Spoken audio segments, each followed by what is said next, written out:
네, 우리 함께 할 하나님 말씀 보도록 하겠습니다. 함께 할 하나님 말씀 예배소서 2장 우리 19절로 22절까지 말씀입니다. 예배소서 2장 19절로 22절 말씀 함께 보도록 하겠습니다.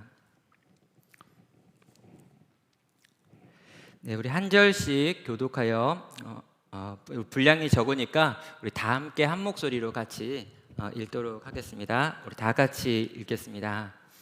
그러므로 이제부터 너희는 외인도 아니요 나그네도 아니요 오직 성도들과 동일한 시민이요 하나님의 권속이라.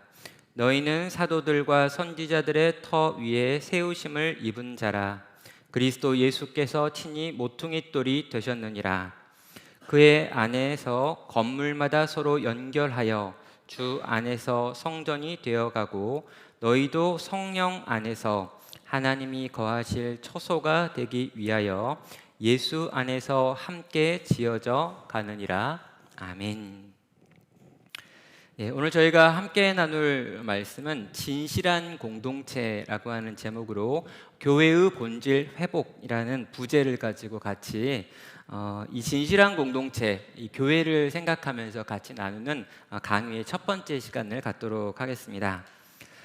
우리가 예배소서 2장에서 우리가 방금 읽었던 그 부분에 보면 성경이 교회를 뭐라고 말하는지에 대한 설명이 나와 있습니다. 특별히 이 예배소서 전체가 성경적 교회에 대한 이야기들을 많이 나누고 있는데, 이 예배소서 2장 19절로 22절에 있는 내용을 보면 우리가 그리스도의 몸이다, 하나님의 가족이다, 그리고 함께 지어져가는 성령 안에서 하나님이 거하실 처소, 성전이다 라고 하는 내용들이 지금 나오고 있는 굉장히 압축적인 본문입니다. 우리가 성경적 교회가 어떤 것인가를 같이 고민하고요, 우리 나눔교회가 어떤 교회가 되어야 될까라고 하는 고민을 가지고 오늘 이 강의, 또 우리 4주 동안 이 메시지 같이 나눠보시면 좋겠습니다. 이렇게 현장에서 예배를 하시는 분들이 지금 이렇게 몇 분 계신데요, 이렇게 현장에서 얼굴 뵈니까 더 이렇게 기쁘고 감사하고요. 또 오늘도 영상으로 함께 하시는 많은 분들 계신데 이 시간을 통해서 동일한 은혜 하나님께서 부어주시기를 바랍니다. 먼저 서론적인 이야기로요, 여러분에게 강의안을 다 드렸는데 이 강의안에 거의 토시 하나 빠지지 않고 모든 내용들을 다 담아서 드렸습니다. 그래서 이 강의를 여러분 이 시간 들으시는 것도 좋고요, 들으신 다음에 강의안을 보시면 했던 내용들이 다 있으니까요, 나중에 한번 또 정리하면서 이런 생각이구나, 또 이런 방향이구나 라고 한번 염두에 두시고 이 내용을 보셔도 좋겠습니다. 먼저 서론에서 오늘날 교회는 가능한가 라고 하는 질문을 던지고 있습니다. 제가 생각하기에, 또 많은 분들이 이야기하기에 지금까지 우리가 경험했던 전통적 조직 교회는 미래에는 존재할 수 없다라고 지금 많은 분들이 예측하고 있습니다. 여러분, 교회가 어렵다라고 하는 말들을 하지요. 특별히 이 교회가 어려운 가장 큰 이유 중에 하나는요, 중대형 교회들이 이 소규모 교회들을 흡수하는 일들이 아주 급속도로 일어나고 있었기 때문입니다. 수평 이동이 굉장히 많아졌고요, 교회를 개척하기보다는 교회에서 교회로 옮기는 일들이 많아졌고, 교회를 옮기는 과정에서 더 규모 있는 교회, 더 많은 것들을 제공하는 교회로 옮기는 일들이 급속도로 이 90년대를 지나가면서 많아졌던 사회 현상 중에 하나였고, 2000년대가 되면서 그런 것들은 아주 가속화되는 경향을 보였습니다. 중대형 교회들이 왜 이렇게 많은 성도들을 모을 수 있었냐라고 할 때 가장 큰 이유는 이 소규모 교회들이 제공할 수 없었던 여러 가지 것들을 중대형 교회가 제공했기 때문이죠. 그리고 그런 엄청나게 많은 종교적 서비스를 제공하는 교회들로 많은 이들이 몰려가는 현상이 일어났습니다.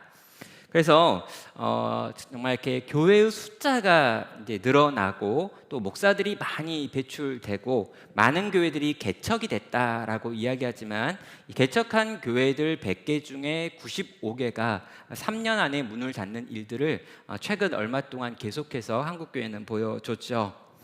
자, 이렇듯 이 중대형 교회는 이미 가지고 있는 것들이 많이 있기 때문에 여러 가지 것들을 제공하고, 소규모 교회들은 이런 것들을 제공할 수 없었기 때문에 수평 이동이 아주 많았던 것들을 우리는 주변에서 볼 수 있었고, 또 우리 역시 그런 것들을 경험한 적이 있습니다.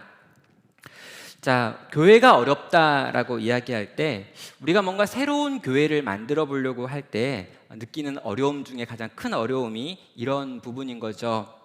우리 나눔교회도 동일한 종류의 어려움이 있을 수 있습니다. 더 크고 더 많은 힘과 능력을 가진 교회에서 여러 가지 것들을 제공할 때 저희가 제공할 수 있는 것들의 한계가 있기 때문입니다. 자, 그런데 이런 문제보다 더 심각한 문제는 이 전통적인 교회가 이 시대 속에서 이 시대가 가지고 있는 정신, 이 문화의 공격을 감당할 수 없다라는 부분입니다. 점점 더 권위에 대해서 인정하지 않는 시대입니다. 목사가 뭔가 말한다고 해서 그 말이 무게 있게 들리던 시대가 이제 끝난 것 같습니다. 나이가 많은 사람이 어떤 이야기를 하면 그 이야기를 잘 듣는 것이 아니라 꼰대다라고 이야기하면서 더 이상 듣지 않는 시대입니다. 권위에 대해서 극도로 싫어하는 시대가 지금 저희가 살고 있는 시대라는 거죠. 또 현세주의라고 해서요, 지금 여기서 누리는 것이 전부다라고 생각하는 세대가 점점 늘어가고 있습니다. 내세는 모르겠고 이유는 모르겠고 지금 당장 여기서 내가 누릴 수 있는 모든 걸 누리겠다라고 하는 정신이죠. 또 개인주의가 점점 극대화되고 있습니다. 개인이 뭘 선호하는지가 가장 중심이라는 거죠. 공동체를 향해서 무언가 요구를 받는다거나 공동체에 헌신을 해야 한다라고 하는 말이 이제는 더 이상 먹히지 않는 시대가 지금 우리가 살고 있는 시대입니다. 거기다가 이제 코로나 이후에 이 비대면이라고 하는 것도 굉장히 중요한 문화가 됐죠. 굳이 함께 모일 필요가 있느냐, 온라인으로도 기술적으로 다 가능하지 않느냐라고 말하며 모이지 않는 문화가 점점 더 이렇게 확산되어지고 있습니다. 이렇듯 이 포스트 모던이라고 하는 정신, 그리고 이 정신에서 나오는 여러 가지 문화가 지금 이 젊은 세대와 다음 세대들이 가지고 있는 30대, 20대, 또 40대 초반까지도 이런 생각들을 많이 하고 있는 세상을 저희가 살고 있는 거죠. 자, 이런 시대의 정신, 다음 세대가 품고 있는 시대의 어떤 가치가 있는데, 이런 가치를 가진 사람들에게 이전에 있었던 전통적인 교회가 가지고 있는 몇 가지 특성은 너무나 그들의 마음에 매력적이지 않는 거지요. 굉장히 교회가 권위적이고 내세를 지향하며 공동체를 지향하고 또 함께 모여야지만 한다라고 할 때, 이런 여러 가지 기존 교회가 가지고 있는 요소들이 우리의 다음 세대라고 불려지는 젊은 세대들에게는 너무나 먼 이야기였던 것입니다. 그럼 많은 청년들이 교회를 떠나고 있고 젊은 세대들이 교회를 떠났던 것들은 그런 시대 정신의 영향도 있었던 것이죠. 물론 교회가 잘못한 부분들도 있습니다. 그럼 교회가 아주 구체적으로 어떤 잘못을 행했고 죄를 지었고 문화 안에서 일었던 여러 가지 잘못된 일들로 인해서 비난을 받고 성도들이 그렇게 떠나갔던 적도 있지만, 교회가 그렇게 대놓고 큰 잘못을 하지 않았다 할지라도 이 시대 문화 속에서 전통적인 교회는 그 수명이 점점 더 줄어들고 있었다는 것입니다. 그런데 그런 상황 속에서 코로나19라고 하는 사건이 있고요. 지금 우리는 그 코로나와 함께 생활하고 있습니다. 이 코로나 이전과 이후에 이 교회를 바라보는 시선이 달라진 것이 아닙니다. 코로나 이전에도 전통적인 교회를 바라보았던 많은 사람들의 시선은 부정적으로 넘어가 있는 상태였습니다. 그런데 이 코로나가 지나가면서 이 코로나를 대처하는 기독교, 특별히 이 기독교 안에서도 특정한 어떤 그룹이 이 코로나를 대처하는 방향과 방법들을 보면서 더 많은 사람들이 이제 이 기독교는 수명이 끝났다라고 하는 생각을 하게 된 것이죠. 유효 기간이 그나마 얼마 남아 있었는데 이 코로나로 인하여 유효 기간이 당겨지는 것 같은 일들을 지금 경험하고 있는 것입니다. 그래서 이 전통적인 교회의 패러다임, 조직으로서, 건물로서, 프로그램으로서 교회의 패러다임은 더 이상 이 시대에 통용되지 않는 패러다임이 되고요. 이런 방식으로 새로운 교회를 세우는 것이 거의 불가능한 상황이 지금 우리가 경험하고 있는 시대다라고 하는 시대에 대한 진단입니다. 사랑하는 성도 여러분, 우리는 어떤 교회를 세우기를 원하는 걸까요? 우리가 세운 교회가 어떤 교회였으면 좋겠습니까? 저는 제가 세운 교회가, 또 우리 성도님들이 세운 교회가 우리 시대에 잠깐 동안 반짝하다가 우리 다음 세대에는 사라져 없어지는 교회가 되지 않았으면 좋겠습니다. 저의 간절한 소망은 뭐냐면요, 우리가 이렇게 함께 누리는 아름다운 교회의 공동체가 우리의 다음 세대도 누릴 수 있는 공동체고, 우리의 손자와 손녀들도 이 교회 안에서 은혜를 누리며 하나님의 뜻을 알고 그 뜻에 순종하여 살아가는 신앙이 대대로 이어지고 전수되어지고 발전되어지고 계승되어지는 공동체가 되는 것, 이것이 우리 교회를 향해서 품는 아주 작은 소망이고 또 중요한 소망입니다. 잠깐 우리들끼리 모여가지고 이 시대 비슷한 생각을 하고 비슷한 고민을 하고 비슷한 세대를 살았던 사람들끼리 우리끼리 참 좋은 공동체라고 하는 것으로 끝나는 게 아니고요, 우리의 다음 세대들도 이것을 이어받고 우리의 다다음 세대들도 이것을 이어받아서 이 이름과 이 그늘 아래서 함께 모여서 계속해서 신앙을 이어갈 수 있는 그런 공동체를 꿈꾸고 있다는 것입니다. 우리 나눔교회가 어떤 교회를 세워가야 하는가? 여러 가지 고민을 해보고 생각을 해보고 또 이렇게 이 시기를 한번 떠올려 보면서 같이 고민하고 그 생각들을 나누기 위해서 이 진실한 공동체, 진실한 교회라고 하는 걸 바라보면서 같이 연속 말씀 시리즈를 전하게 되는 것이죠. 자, 어떤 교회를 세우기 원하는가라고 물어보면요, 가장 먼저 해야 될 건 우리가 어떤 교회를 세우겠다라고 새로운 것을 창조하면 안 된다는 겁니다. 우리는요, 어떤 교회를 세울 것인가라고 묻고 내가 만들고 싶은, 내가 창조하고 싶은 교회를 떠올리면 안 되고요, 성경에 이미 나와 있는 하나님께서 기뻐 받으시는 교회가 어떤 교회인가라고 하는 것을 찾고 그 찾은 교회를 우리의 소망에 두고 그 교회를 세워가는 일을 해야 하는 것입니다. 우리가 세우고 싶은 교회는요, 성경적 교회입니다. 그리고 그 성경적 교회는 에베소서 2장 19절로 22절에 나와 있는 바로 그 교회이죠. 여러분, 하나님의 가족이라고 불려줍니다. 예수 그리스도가 친히 모퉁이 돌이 되신 그리스도의 몸 된 교회입니다. 그리고 우리가 함께 성령 안에서 하나님이 거하실 처소, 성전이 되어져 가는 그런 교회 공동체를 우리는 꿈꾸고 또 기대하고 만들어 가야 되는 거죠. 여러분, 여기 나와 있는 대표적인 교회에 대한 상징을 보면은요, 하나님의 가족, 그리스도의 몸, 성령의 전이라고 하는 이 세 가지 상징적인 그림들이 나오고 있습니다. 그런데요, 이 그림 세 가지가 가지고 있는 공통점이 뭐냐면 이 유기적 연결이 되어 있다는 부분입니다. 또 점진적이라고 하는 특징도 있죠. 여러분, 하나님의 가족이라고 하는 것도요, 한 사람을 가지고 가족이라고 부르지 않습니다. 하나님이 계시고 하나님을 아버지로 모시는 많은 사람들의 무리를 의미하는 개념이고요, 그리스도의 몸을 이야기할 때도 그리스도가 머리가 되시고 우리가 각 몸의 지체가 된다라고 하면서 유기적으로 연결되어 있는 공동체를 보여주고 있습니다. 또 성령의 전을 이야기할 때도요, 그리스도를 모퉁이돌이로 하고 각자들이 각각 영역을 만들어서 그 영역에서 함께 지어져 가는 존재라는 표현을 써가면서 유기적으로 연결되어 있는 공동체에 대한 강조가 이 교회라고 하는 공동체의 상징 속에 들어있는 것입니다. 자, 이런 것들을요 요약해서 한 단어로 정리를 해보면 우리가 세워야 되는 성경적 교회를 진실한 공동체라고 불러볼 수 있겠습니다. 하나님의 진짜 공동체라고 하는 뜻을 갖는 표현이죠. 여러분, 교회를 말할 때 이 교회의 원어가 에클레시아라고 하는 표현입니다. 그런데 이 에클레시아라는 표현은요 어디론가부터 부르심을 받아서 나온 사람들이라고 하는 뜻이죠.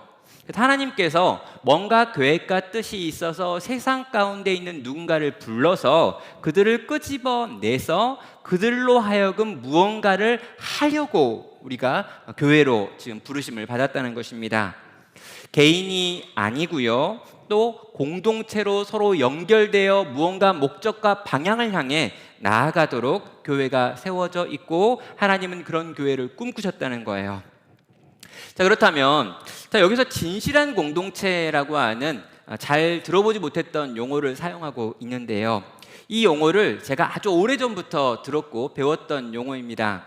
그런데 이 진실한 공동체라고 하는 걸 우리 성도님들에게 어떻게 좀 풀어서 설명을 할까라고 하다가 제가 이제 만들었던 우리 나눔교회 표가 있죠.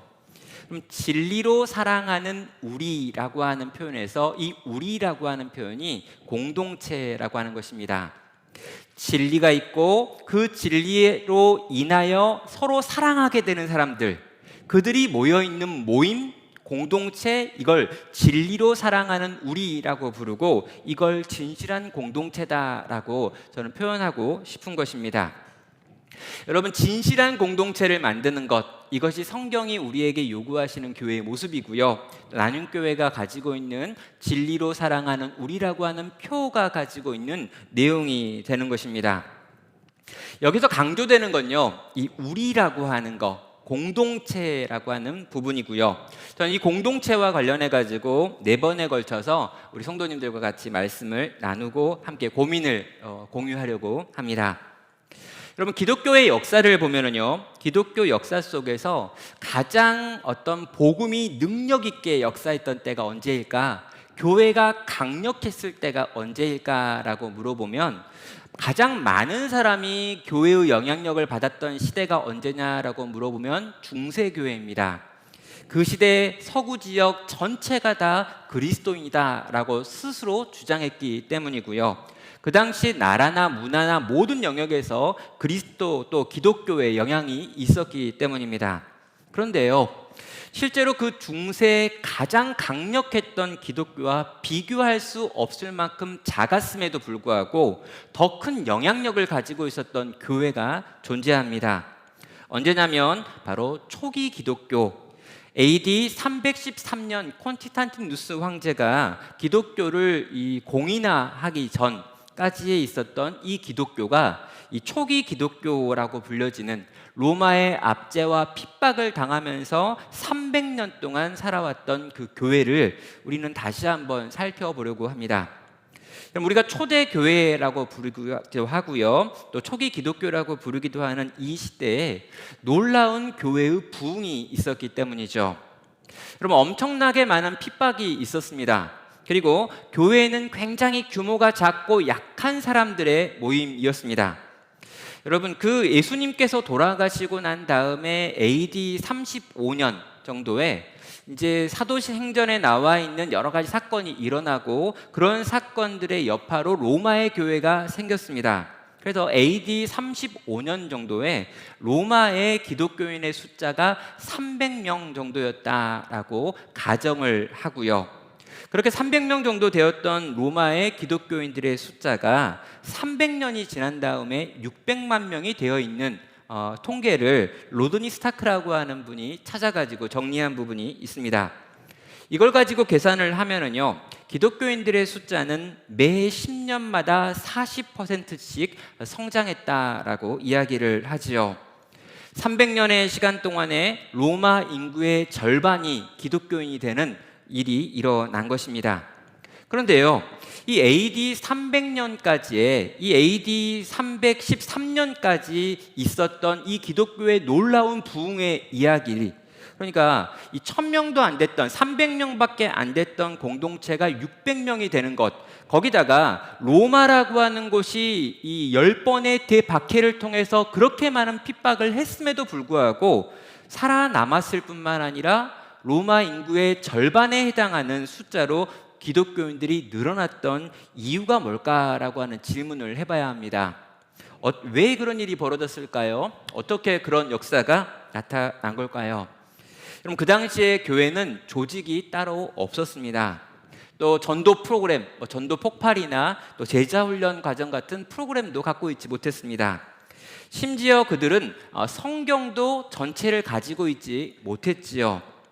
여러분, 한참 후에 이 313년 콘스탄티누스 황제가 나중에 이 성경에서 정경이 어떤 건가라고 하는 것들을 좀 모아야겠다라고 해가지고 성경 정경화하는 작업도 이 이후에 일어난 것이기 때문에 이 초기 기독교는 제대로 된 성경책을 가지고 있는 것도 아니었습니다.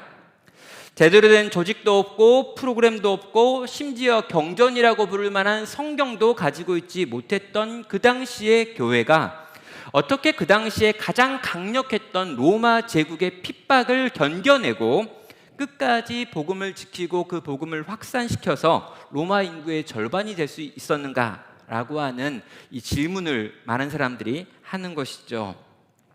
그리고 이 초기 기독교의 부흥의 이유를 아주 요약해가지고 압축해서 딱 한 문장으로 말한다면 세상이 보기에도 너무나 매력적인 공동체였기 때문이다라고 이야기를 합니다. 그러니까 세상 사람들, 심지어 로마 사람들, 기독교를 박해하던 사람들이 보기에도 이 기독교인들이 모여있는 이 모임이 너무나 매력이 있었기 때문에 이 매력적인 기독교, 매력적인 교회 공동체를 보면서 이 공동체로 많은 사람들이 전도를 받았다라고 하는 것입니다. 여러분, 이렇듯 이 초기 기독교는 대단히 매력적인 종교였습니다. 그리고 그 매력적인 종교가 실제로 그 시대에 있는 영혼들을 불러 모았던 거죠. 그런데 이 매력적인 기독교가 중세를 지나가면서 굉장히 큰 몰락을 경험합니다. 더 많은 숫자가 모였고 더 큰 힘을 가졌고 이 중세시대에 만들어진 그 거대한 성전들, 이 성당들을 우리는 눈으로 확인할 수 있습니다. 공인화와 국교화 과정을 거쳤고요. 반기독교인들을 탄압하는 일들이 일어나기 시작했습니다. 조직이 만들어졌고요. 프로그램들이 만들어집니다. 예전을 위해서 아주 잘 만들어진 예전들이 짜지기 시작하고요. 멋진 교회 건물들이 만들어지기 시작합니다. 그리고 사제라고 하는 계급도 만들어지지요. 그럼 엄청나게 많은 힘과 능력과 권력 그리고 돈을 소유하게 된 교회가 나타났습니다. 그런데 그 당시 그 시절 그 엄청난 힘을 가지고 있던 교회 공동체는 그다지 매력적이지 않았습니다. 일반 생활을 하고 있는 대부분의 사람들은 교회로부터 아무런 영향력도 받지 못했습니다. 사제들은 말씀을 가르치지 않았고 사제들끼리 하고 있는 예전에 참전을 해가지고 구경만 할 수 있게 했고요. 사람들은 제대로 된 성경을 배우지 못했고 성경적인 삶이 어떤 건 줄도 알지 못했습니다. 대부분의 성도들은 다 구경꾼이 되어가지고요. 이렇게 나눠져 있는 앞쪽에 있는 이 사제들이 하고 있는 성찬을 구경하는 일밖에 할 수 없었던 것이 이 중세 교회의 모습이었습니다. 기독교는 더 이상 매력적인 공동체가 아니었고요. 무언가를 보여주는 것, 또 그들에게 필요한 몇 가지 예전을 집행하는 곳이 되어버린 것이죠. 또 이런 시기가 지나가면서 이런 카톨릭의 문제를 지적하면서 종교개혁이 일어났고요. 우리가 지금 그 종교개혁의 후예인 개신교에 해당합니다. 이 종교개혁이요, 너무나 중요한 운동이고 그 전에 있었던 이 카톨릭이 가지고 있는 미신성, 이 카톨릭이 가지고 있는 잘못된 성경을 무시하고 성경을 가르치지 않았던 부분에 반하여 오직 성경으로라고 말하며 성경 중심적인 교회를 세워보겠다라고 개혁운동이 일어났습니다. 너무나 중요한 운동이고요. 이 운동을 통해서 많은 부분이 회복이 되어지지만 이 회복이 되어지는 부분 가운데 어떤 부분은 회복되지 않은 채로 끝나버린 미완의 개혁이기도 했습니다. 어떤 부분이냐면요, 성경의 가르침을 우리가 가르쳐야 된다. 그리고 설교를 해야 된다. 이전에 카톨릭 교회가 성경을 가르치지도 않았고 설교하지도 않았기 때문에 성경을 읽고 배우고 가르치고 설교해야 한다라고 하는 부분이 엄청나게 중요한 부분이 된 거죠. 개혁된 교회도 사제주의의 영향력으로부터 완전히 벗어날 수가 없었습니다. 그래서 로마 카톨릭이 가지고 있는 사제와는 조금 다른 의미지만 목회자라고 하는 그룹을 만들게 되고요. 이 목회자들에게 성경을 연구하여 가르쳐주는 설교에 대한 아주 강한 의무를 부과하는 것이죠. 설교자들은 설교를 듣고 성경을 배우기 위해서 또 가르치기 위해서 최선을 다하게 되고요. 그래서 이전에 교회에 온 대부분의 성도들이 앞에서 사제들이 하는 예전을 구경하는 것이 일이었다면 이제 그 종교개혁 이후에 오게 되어지는 성도들은 동일하게 앞에서 설교하는 설교자를 보고 설교자가 전하는 말을 듣고 배우는 것으로 신앙생활을 규정하게 된 것입니다. 여러분, 이전보다는 나아졌지만 그 이전에 있었던 초대교회가 가지고 있던 공동체성, 함께 하나님을 향해 나아가고 함께 하나님 앞에 예배하는 그런 모습보다는 앞에 있는 몇몇 사람들이 하고 있는 걸 구경하는 이 구경꾼의 역할에서 성도들 대부분이 신앙생활을 하는 것, 이게 종교개혁 이후에 대부분의 교회들의 모습이기도 했다는 것이죠. 이런 바실리카라고 하는 게 있습니다. 이게 뭐냐면 이 중세교회가 가지고 있는 중세교회를 건축할 때 건축 양식입니다. 여기 뭐가 있냐면요, 앞쪽에 무대가 있고 뒤쪽에 관중석이 있고요. 이 관중석에 앉아있는 사람들이 앞쪽 무대에 있는 사제들의 모든 예전 행동들을 이렇게 구경하는 것, 그게 바실리카라고 하는 이 건축의 양식입니다. 그런데 이 중세 카톨릭이 무너졌지만 이 중세 카톨릭의 성당을 그대로 고쳤었던 이 개혁 교회들, 이 개혁자들도 동일한 방식의 예배당에서 동일한 방식으로 성도들은 자기를 바라보고 성도들이 보이는 이곳에서 말씀을 전하고 가르치고 강론하는 방식의 교회 활동과 예배 활동을 하게 된 것입니다. 저는요, 제 개인적으로 정말 이 말씀을 잘 배워야 한다, 또 가르쳐야 한다라고 하는 생각이 많았습니다. 제가 어렸을 때부터 이렇게 신앙생활 하면서 제 마음 가운데 굉장히 큰 질문 중에 하나는 왜 나는 궁금한 게 많은데 이 궁금한 거에 대해서 가르쳐주는 사람이 없는가라는 생각이었습니다. 교회 생활을 꽤 오래 했지만 실제로 성경이 무슨 말을 하고 있는 건지 알 수가 없었고요. 누군가가 이걸 좀 잘 설명해 줬으면 좋겠다라는 생각이 늘 제 마음에 있었습니다. 그래서 이제 고등학교 아마 2학년 때였는데요. 고등학교 2학년 때 제 친구가 자기는 성경을 너무너무 잘 가르쳐주는 교회를 다니고 있다라고 이야기를 하더라고요. 그래가지고 그렇게 성경을 잘 가르쳐주면 나도 한번 데리고 가봐라. 그래가지고 그 교회 가서 열심히 배웠습니다. 나중에 좀 알고 보니까 거기가 JMS라고 하는 이단 단체였죠. JMS에 갔더니요, 이 30개론, 60개론 이야기하면서 이 성경에 대해서 차근차근 하나하나 너무 잘 설명을 해주는 겁니다. 제가 이제 한 4주 정도 다닌 다음에 뭔가 좀 이상해가지고 물어보니까 진짜 이상한 곳이어가지고 나오긴 했지만 적어도 저는요, 기독교회를 다니면서 어렸을 때부터 신앙생활을 하면서 고등학교 2학년까지, 그리고 제가 더 길게 봤을 때 대학교 한 2학년까지 그 긴 세월 교회를 다니면서 가장 성경에 대하여 체계적으로 들었던 시간이 어쩌면 그 이단에 가가지고 4주 동안 일주일에 2번 가서 배웠던 그 시간이 아니었나라고 생각할 만큼 제가 어렸을 때부터 다녔던 교회들은 열심히 부흥회를 하기도 했고 열심히 기도회를 하기도 했지만 실제 성경을 잘 가르쳐주는 경우가 별로 없었던 것이죠. 그래서 그게 약간 한이 맺혔습니다. 그리고 제가 대학을 다니면서 선교단체를 통해 가지고 복음을 듣고 성경을 연구하는 방법을 배우고, 그런 다음에 이 성경을 가르치면서 또 배우면서 거기서 참된 변화를 경험했고요. 이런 변화가 제가 섬기고 있는 영혼들에게도 나타나야겠다라고 생각을 해가지고 그 뒤에도 공부를 열심히 하고 신학을 정리하고 성경을 공부하고 연구해서 학생들을 가르치고 청년들을 가르치는 일에 열심을 냈습니다. 그리고 저는요, 그래서 교회는 가르칠 교다. 그래서 정말 교회는 잘 가르쳐야 된다. 청년들을 잘 가르치고 성도들을 잘 가르치면 이 잘 가르치고 잘 배웠기 때문에 사람들이 변화될 것이고 더 좋은 교회가 되고 더 온전한 하나님이 기뻐하시는 교회가 될 거다라고 하는 생각을 가지고 있었습니다. 그리고요, 청년들을 그렇게 섬겼고 돌봤죠. 그런데 제가 청년들을 그렇게 열심히 가르치면서 정말 열심히 가르쳤습니다. 그 당시에 제가 배웠던 친구들, 저한테 배웠던 친구들은 다 그 부분에 대해서는 동의를 해요. 그런데 제가 열심히 가르치면서 이 가르쳤던 시간이 길어지면서 나오는 이 부작용들을 경험하게 됐습니다. 열심히 배우고 열심히 가르치고 열심히 공부한 친구들이 점점 주님을 닮아 주님처럼 사람들을 사랑하고 영혼들을 돌보고 품어주고 기다려주는 사람이 되는 게 아니라 점점 차가워지고 냉랭해지고 마치 주님이 아니라 바리새인들과 같은 모습으로 바뀌어서 자기와 다른 사람들을 정죄하는 아주 차갑고 냉랭해지는 모습들을 보게 되는 거였죠. 그래서 고민이 생겼습니다.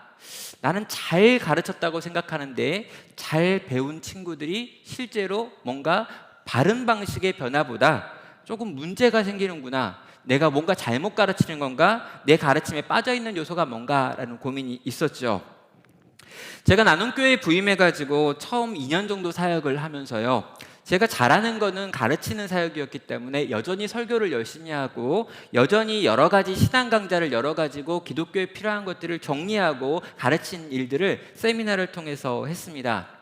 그런데 제가 생각했던 건 뭐냐면, 잘 배우고 잘 가르치는 일이 교회의 굉장히 중요한 거지만 이것이 교회를 교회되게 하는 모든 건 아니다라고 하는 생각이 제 마음 가운데 있었죠.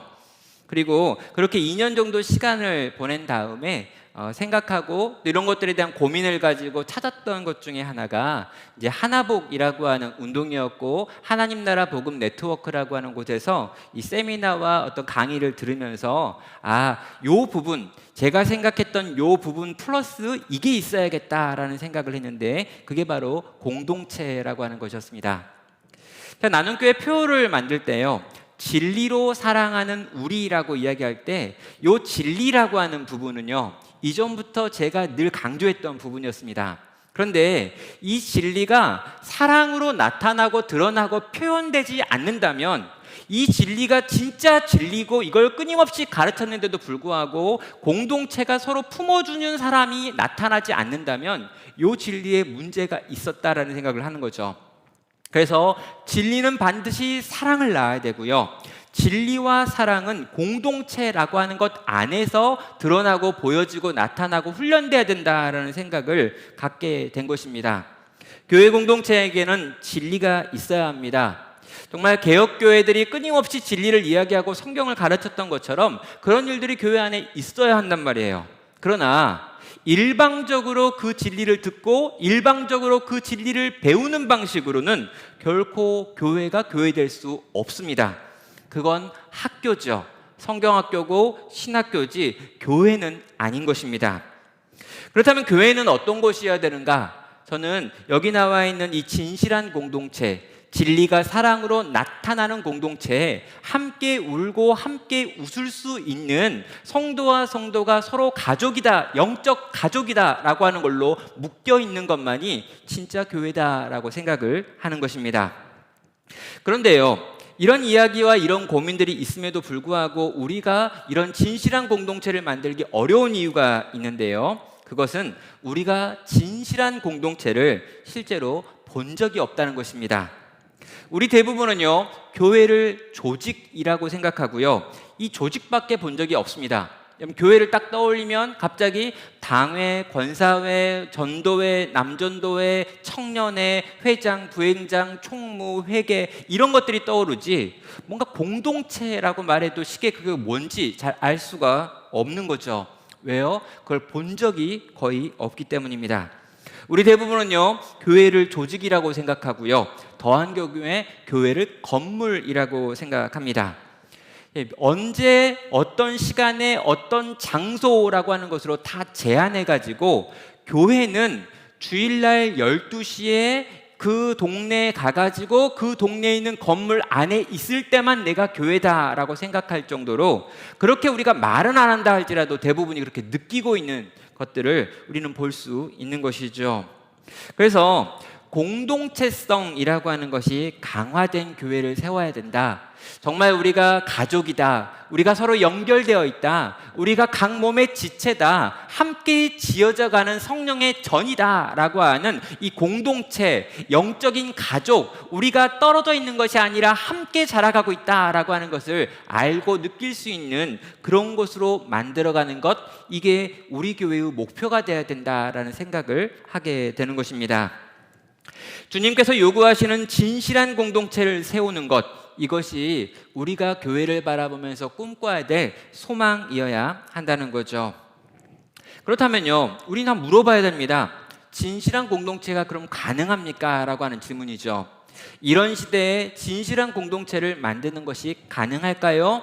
예, 세 가지로 가능하다라고 말할 수 있습니다. 첫째는요, 성경이 진실한 공동체에 대해서 이야기하고요, 기독교 역사가 진실한 공동체에 대하여 말합니다.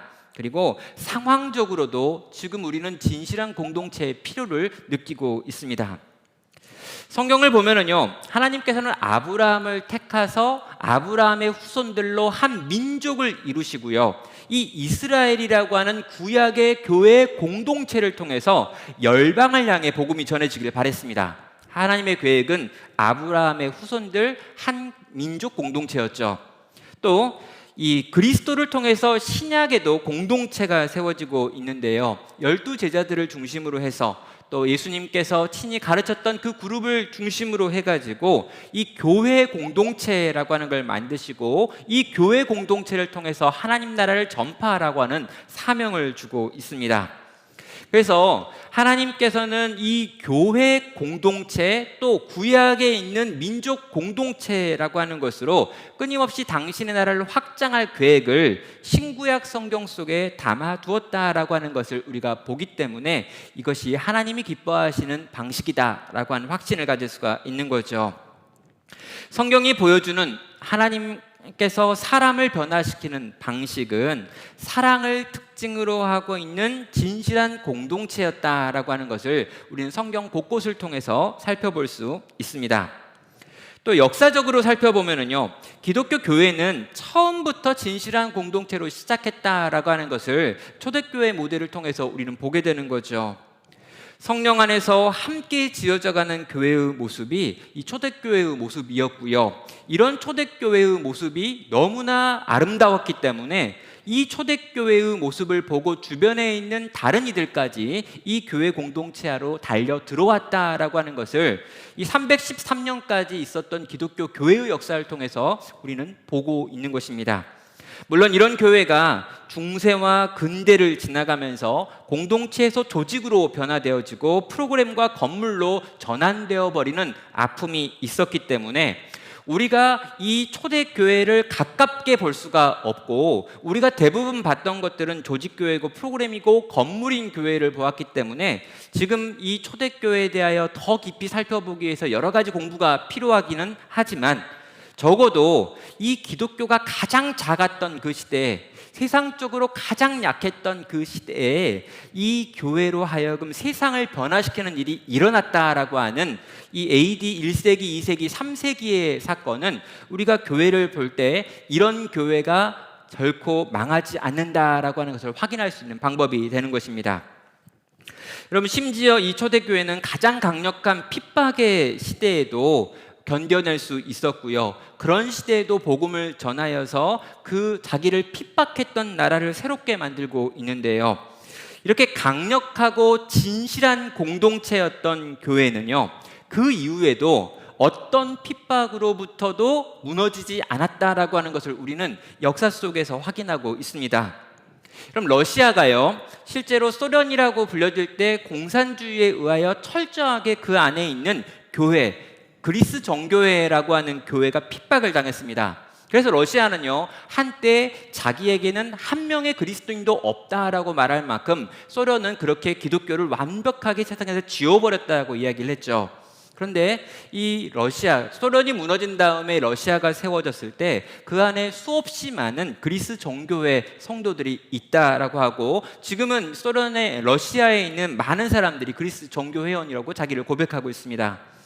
그러면 중국도 이 강력한 압제를 했고요, 이 공산주의로 이 땅에 있는 모든 종교를 없앤다라고 생각을 했고 기독교를 탄압했지만, 그 안에 지하교회, 가정교회라고 하는 형태의 공동체로 교회는 있었고 유지됐다고 합니다. 여러분, 북한 땅을 바라보면서도 눈에 보이는 교회는 없다고 하지만 실제 그 안에서도 숨어서 예배하는 지하교회가 있다라고 이야기하죠. 그럼 이 지하교회, 가정교회는요, 조직이거나 건물이거나 어떤 프로그램일 수가 없습니다. 그런데 그럼에도 불구하고 그들은 그 압제 속에서도 여전히 신앙을 지키고 유지하지요. 어떻게 그 일이 가능할까요? 그들이 진실한 공동체이기 때문입니다. 정말 하나님을 아버지로 모시고 그리스도 예수를 모퉁이돌 삼아서 함께 지어가는 성령의 전인 하나님의 백성들은 어떤 방식으로건 간에 자기들끼리 모여서 함께 힘을 내서 영적 가족 공동체로서의 이 정체성을 지키고 유지하고 보존하고 이어가고, 심지어 그 속에서도 복음을 전하고 선교하는 일을 감당하고 있더라는 것이죠. 역사적으로 이 진실한 공동체였던 교회는 무너지는 경우가 없었습니다. 마지막 상황적으로 보면은요, 공동체를 여전히 찾는 사람들이 있다는 거죠. 사람들은 여전히 자기의 마음을 나눌 사람들을 필요로 하고요, 누군가가 자기를 사랑해 주기를 원하고 있고요, 어떤 곳에 소속되어서 그 소속된 그곳에서 사랑과 섬김을 받으며 자라고 성숙하고 싶은 마음이 있는 것입니다. 여러분, 영적 가족 공동체를 모두가 꿈꾸고 있다는 거죠. 내가 힘들고 어려울 때 누군가에게 가서 기대면 내가 기대인 그 사람이 나의 모든 이야기를 들어주고 나를 위해 기도해주고 나와 함께 울며 나와 함께 이 죄와 싸워주는 것들을 경험하고 싶은 마음이 우리에게 있는 거죠. 여러분, 경건한 어른을 만나고 싶다는 것입니다.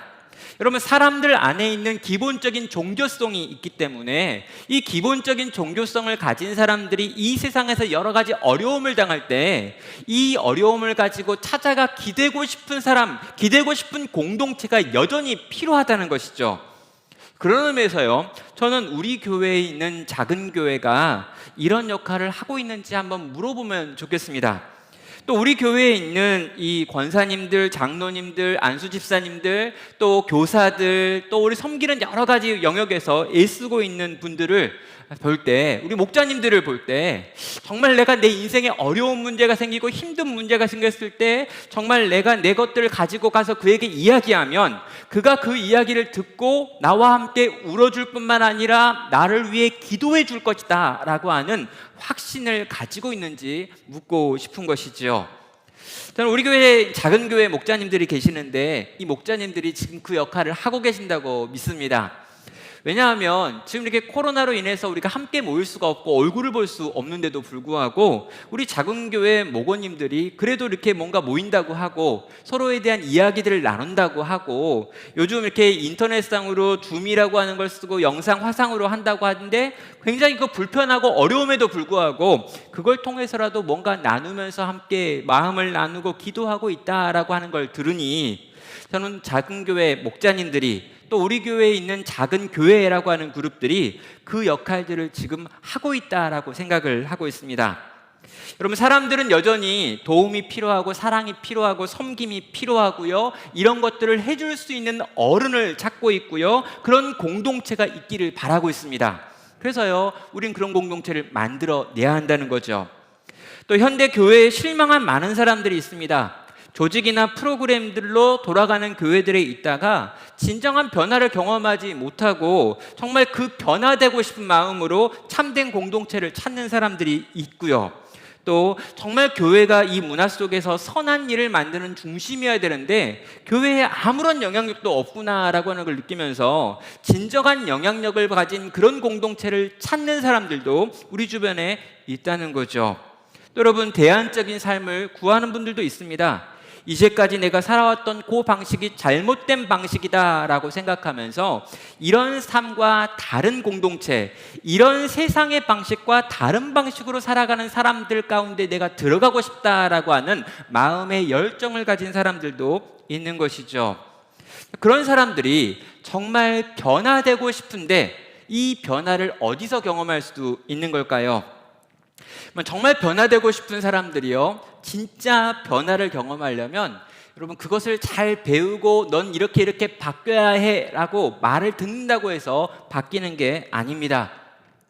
여러분, 진짜 내가 변화되기 원하면은요, 변화되는 사람들 가운데 들어가서 사람들이 변화되는구나 라고 하는 것을 내가 경험할 때 변하는 겁니다.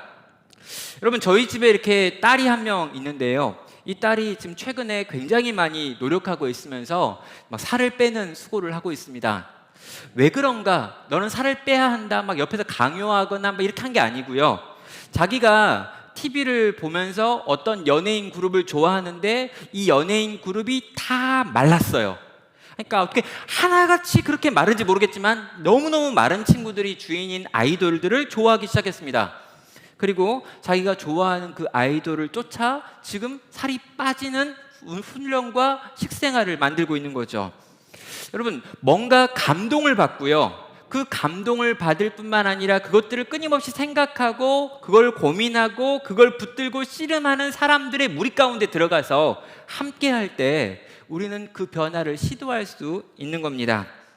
여러분, 교회 공동체가 어떤 의미에서 그런 공동체가 돼야 한다는 거죠. 여러분, 진실한 교회 공동체는 어떤 곳입니까? 여러분, 이 공동체 안에 들어오면 서로의 삶을 볼 수 있습니다. 서로의 변화를 경험할 수 있습니다. 서로의 실패도 맛볼 수 있고요, 서로가 할 수 있는 승리나 작은 어떤 결과물들을 경험한다는 거죠. 어떤 일이 벌어집니까? 나랑 비슷한 쟤도 할 수 있는 거면 나도 할 수 있겠구나라는 생각을 하며 함께 지어져 가고 함께 세워져 가고 함께 변화되는 일들이 일어난다는 것입니다. 저는요, 잘 가르치면 사람들이 변화될 거다라고 생각을 했습니다. 저는요, 여전히 계속해서 잘 가르치기 위해서 애쓸 것입니다. 그런데 잘 가르치고 잘 배우면 많이 알게 됩니다. 근데 거기서 끝나는 경우가 너무나 많더라는 거죠. 잘 배우고 잘 정리하고 잘 정리한 그것을 자기의 삶 가운데 가지고 오고 그 삶 가운데 가지고 온 그 내용을 끊임없이 치열하게 반복해서 내 것으로 만들어야 되는데, 이 뒤에 있는 과정을 도와주지 않으면, 이 뒤에 있는 과정을 함께 하지 않으면 사람은 그 배운 것과 전혀 다른 삶의 방식을 살면서 내가 배운 대로 살고 있다라고 하는 착각 속에서 심지어 교만해지기까지 하더라는 거예요. 그렇게 안 삽니다. 그렇게 못 살아요. 그렇게 살 능력도 없습니다. 그런데 귀는 높아지고 판단은 굉장히 디테일해져 가지고 사람들을 판단하고 평가하는 아주 차갑고 냉랭한 사람과 그런 공동체가 되는 일들을 너무나 많이 볼 수 있었던 것이죠. 성도 여러분, 진실한 공동체는요, 그런 의미에서 성경적으로도 역사적으로도 상황적으로도 가능했고요, 여전히 지금도 가능하다는 것입니다.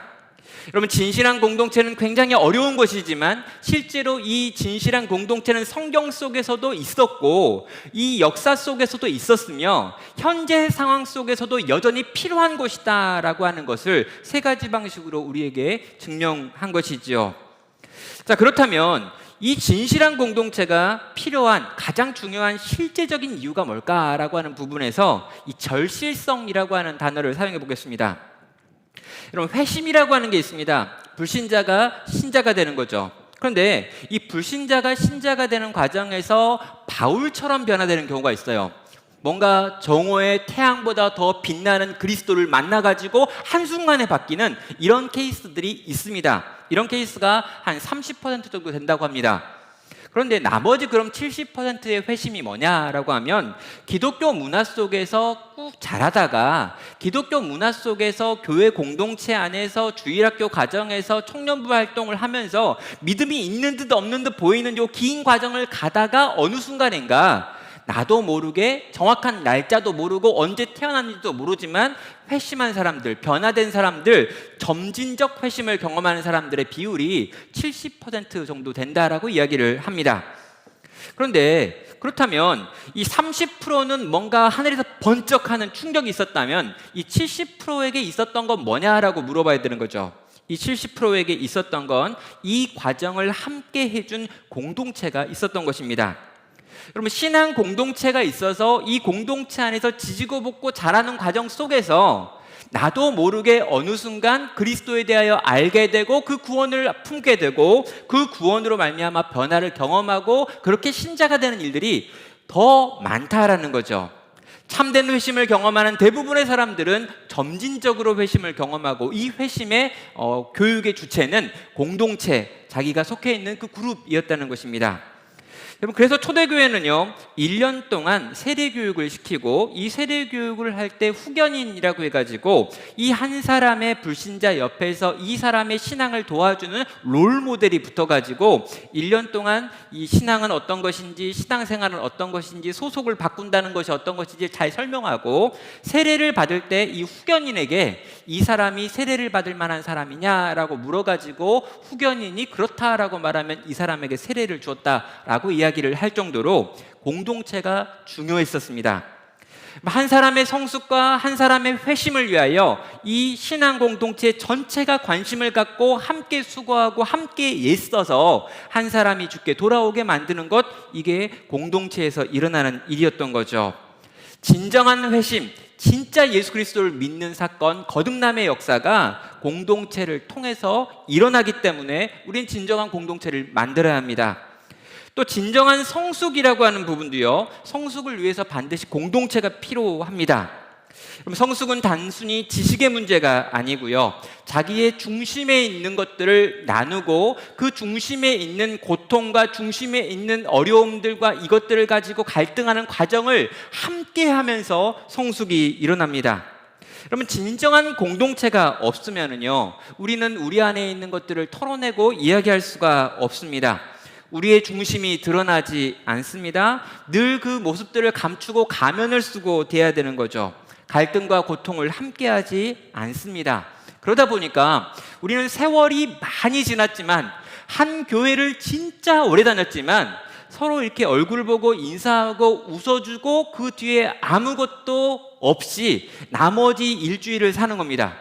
그럼 주일날 우리가 얼굴과 얼굴 만나면요, 너무 반갑다고 이야기해요. 그러나 너무 반갑게 환하게 인사하지만 나머지 일주일 내내 단 한 번도 생각하지도 않고 기도하지도 않고 연락하지도 않고 살아도 괜찮아요. 왜요? 우린 아주 나이스한 공동체니까요. 여러분, 우린 그런 식으로 공동체를 배운 겁니다.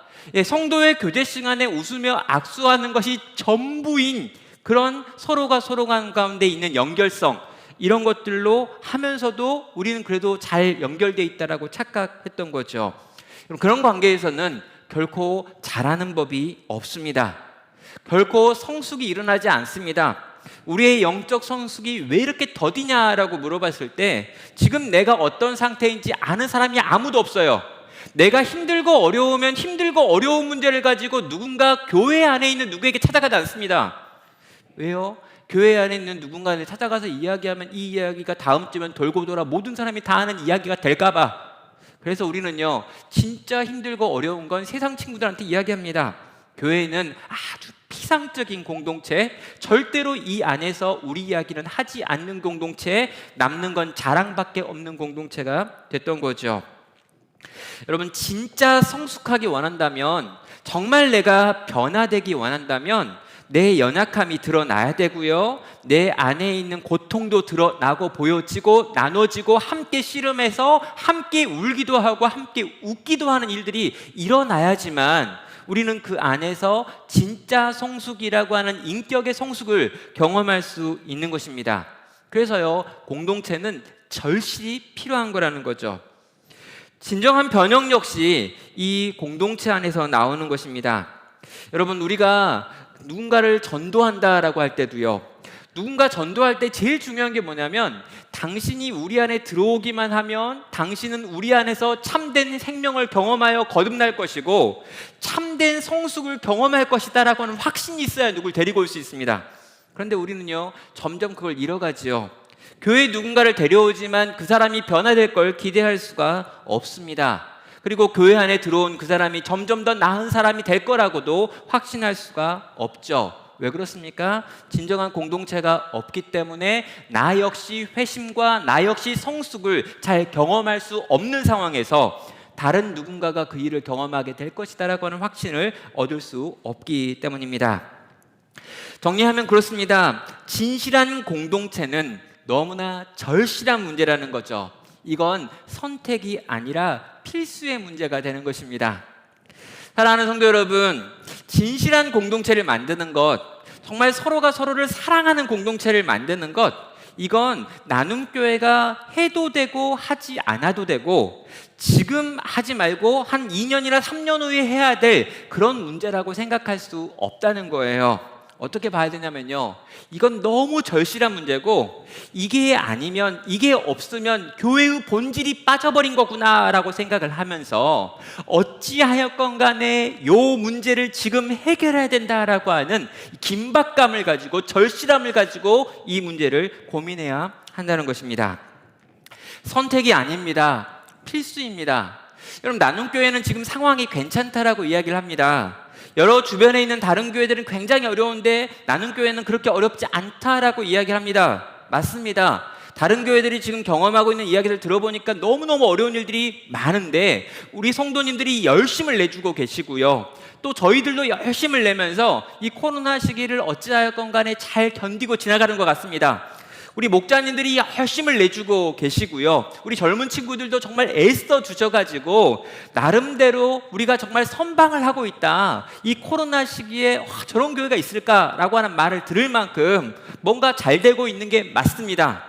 그런데요, 여러분, 이건 잠깐 지나가고 있는 거고요, 혹시 우리가 지금 좀 괜찮아 보인다고 해서 이 진실한 공동체라고 하는 부분을 진지하게 지금 고민하지 않는다면 여러분, 나중에 정말 더 어려워지고 더 힘든 상황이 왔을 때 우리는 이 파고를 이길 수 없다는 것입니다. 그리고 우리는 우리 세대까지 어떻게 이어갈 수 있을지 모르겠지만 우리 다음 세대와 우리 다다음 세대에게 신앙을 전수해 줄 수 있는 공동체가 될 수 없다는 거죠. 그런 의미에서 진실한 공동체가 되는 것, 진실한 공동체를 만들기 위하여 지금 노력하는 것은 선택이 아니라 필수에 해당하는 것이죠. 그런데요, 이 진실한 공동체를 만들려고 할 때요, 어려움이 있습니다. 몇 가지로 정리해 볼 수 있는데요, 첫째는요, 목회자들과 성도들의 선입감과 관행입니다. 우리는요, 조직으로서의 교회밖에 본 적이 없습니다. 우린 제대로 된 공동체를 경험한 본 적이 없습니다. 우리는 조직이라고 하는 것이 어떻게 움직이는지 관행을 너무너무 잘 알고 있고 그거에 배어 있습니다. 그래서요, 우리는요, 기본적으로 이제까지 해왔던 것을 할 때 안정감을 느껴요. 그래서 정말 진실한 공동체를 만들어 보자, 그러면서 우리가 조직에서부터 변화되어 공동체를 향해 가야 된다, 우리가 정말 영적 가족 공동체가 돼야 된다, 프로그램이 아니라, 건물이 아니라, 어떤 조직이 아니라 정말 영적인 가족이 돼야 된다라고 막 이야기를 하면 뭔가 좀 불안해집니다. 얼마나 또 뭘 많이 바꾸려고 저러나 라는 생각들을 하는 거죠. 그냥 했던 걸 그대로 하면 안전하다고 느끼는데 했던 게 아니라 지금 다른 걸 하려고 하니까 불안을 느끼는 것입니다. 그런데 이 일에 불안을 느끼는 가장 핵심적인 사람이 누굴까요? 목회자가 가장 불안을 느끼고요, 교회의 중직들이 이 일에 대하여 불안을 느끼는 것이죠. 그래서 바뀌지가 않는 겁니다. 여러분, 또 사제주의의 한계와 폐해가 있습니다. 이런 목회자들은요, 특권 의식이 있어요. 목회자가 목회자로서 지금 가지고 있는 이 특권을 계속해서 유지하고 싶은 마음이 있습니다. 제게 목회자로서, 성직자로서 뭔가 당신들과는 다른 사람이기 때문에 나를 다르게 처우해달라라고 요구하고 싶은 마음이 제 안에 있어요. 또 동일하게요, 우리 대부분의 성도님들도 안일하게 살고 싶은 마음이 있습니다. 중요한 결정과 선택은 중요하다고 불려지는 목회자들과 성직자들과 장로들이 하라, 우리는 그냥 나가줄게 라고. 대부분의 일들은 별로 그렇게 고민하고 싶지 않으니까 교회가 돌아가고 있는 일들이나 어떤 작은 교회의 일들이나 다른 성도에 대해서 별로 관심 없이 나는 그냥 내가 맡겨진 역할, 내가 해야 될 그것들만 잘 할 테니까 모든 결정과 선택은 앞에 있는 당신들이 하시오 라고 말하고 뒤로 물러서고 싶은 안일주의가 성도들에게도 있는 겁니다.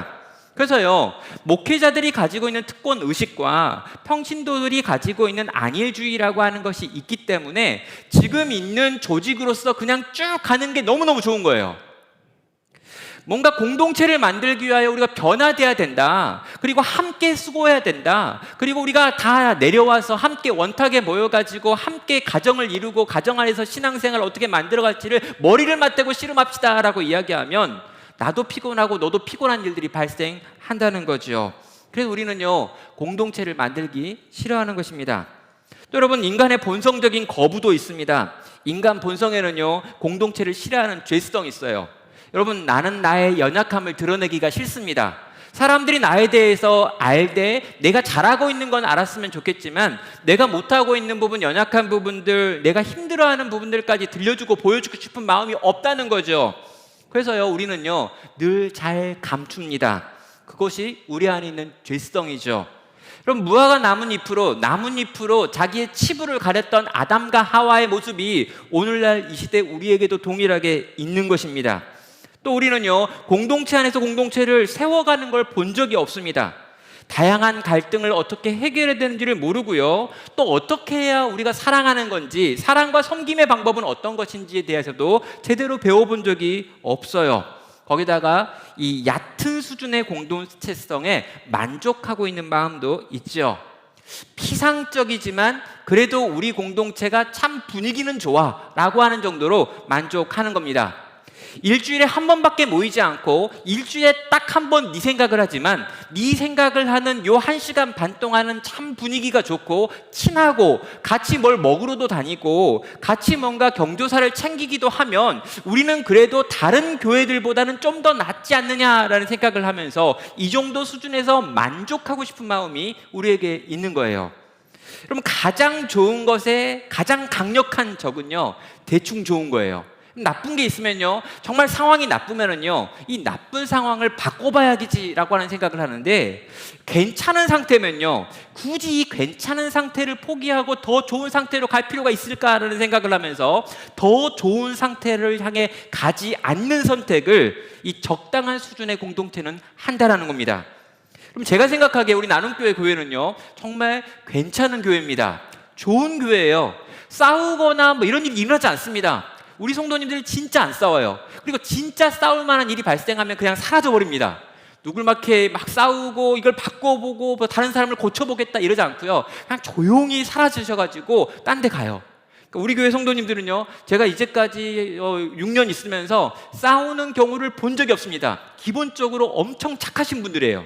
근데 문제는 뭡니까? 싸우지 않고 실제로 정말 이 싸움을 통과해서 친해지지도 않는 거죠. 나와의 의견이 갈등되고 갈등되는 의견을 치열하게 이야기하고 싸운 다음에 화해해서 하나가 되는 이런 일도 일어나지 않는, 정말 착하고 정말 어떤 이렇게 따뜻하고 정말 이렇게 뭔가 이렇게 서로를 세워주는 나이스한, 그런데 그 이상으로 넘어가지 못하는 공동체의 모습이 오늘 이 나눔교회의 모습이 아닌가라는 생각도 드는 것입니다. 얕은 수준의 공동체성에 만족하려고 하는 우리들의 모습이 있는 거죠. 결론적으로 무엇입니까? 세 가지로 이야기를 했지만요, 정말 우리가 진실한 공동체를 만든다는 것이 쉽지 않은 일이구나 라고 하는 것을 알게 됩니다. 그래서 우리에게 필요한 게 뭘까요? 두 가지입니다. 복음으로 끊임없이 우리는 우리의 중심의 변화를 경험해야 합니다. 또 하나는 진실한 공동체가 교회의 본질이다라고 하는 걸 생각하고요, 어찌하였건 간에 우리 교회가 진실한 공동체, 우리 작은 교회가 진실한 공동체, 우리 나눔교회 공동체가 진실한 공동체라고 하는 것이 되지 않으면 안 된다라고 하는 절박함이 우리에게 있어야 한다는 거죠.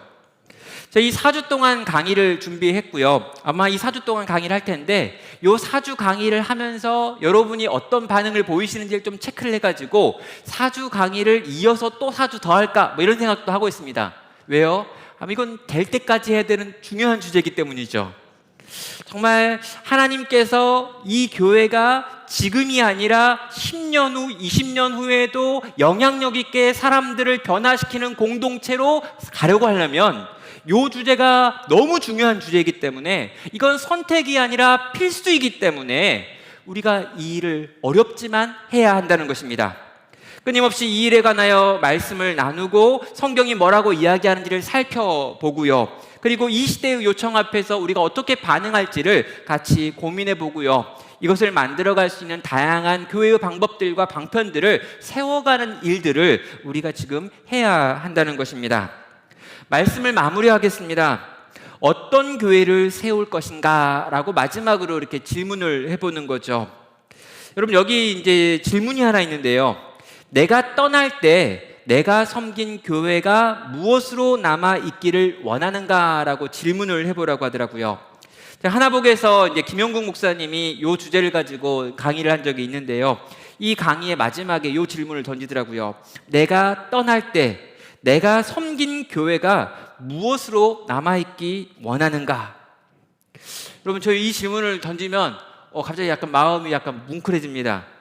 어느 땐가 제가 이 나눔교회를 떠나고 이 떠난 다음에 나눔교회를 돌아보면서 이 돌아보는 나눔교회가 어떤 곳으로 남아있기를 원하는가라고 하는 질문인 거죠.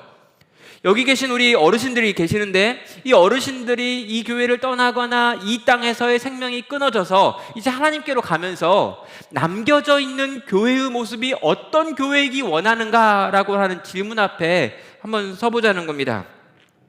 만약에 우리가 열심히 지금 최선을 다해서 조직, 건물, 프로그램을 가지고 교회를 세웠다면 여러분, 이 교회가 없어질 겁니다. 10년이 지나고 20년이 지나면 이 거대한 세대와 이 세대의 정신과 이 강력한 유혹, 또 기독교가 점점 약해져가는 이 시대 속에서, 그리고 강력하고 큰 교회들이 사람들을 끊임없이 데려가고 있는 이 상황 속에서 나눔교회라고 하는 교회가 과연 존속할 수 있을까? 저는 없다고 생각합니다. 조직이고 구조고 건물이고 프로그램이라면. 그런데 여러분, 만약에 제가 사랑하고 섬기고 수고하고 애쓰고 돌봤던 이 교회가 진실한 공동체가 되어 있다면, 영적인 가족 공동체가 되어 있다면, 그럼 정말 영적인 가족이어서 영적인 이 경건한 어른들이 있고, 이 경건한 어른들이 젊은 세대를 돌보고 다음 세대를 키우는 일들이 일어나고, 그래서 이 공동체 안에서 변화가 일어나고 회심이 나타나고 전도가 일어나는 그런 종류의 진실한 공동체가 만약에 남겨져 있다면, 여러분, 진실한 공동체는 그 어떤 경우에도 무너지는 법이 없었기에 여전히 그 이후에도 계속해서 이 땅에서 하나님이 맡기신 역할들을 감당할 수 있을 것입니다. 그래서 여러분, 조직이 아니라 공동체를, 정말 진실한 공동체를, 우리 주님이 기뻐 받으시는 그런 교회를 세워가는 우리 나눔교회 모든 성도님들, 또 우리 모든 수고하고 애쓰시는 우리 중직분들 되시기를 주님의 이름으로 축원합니다.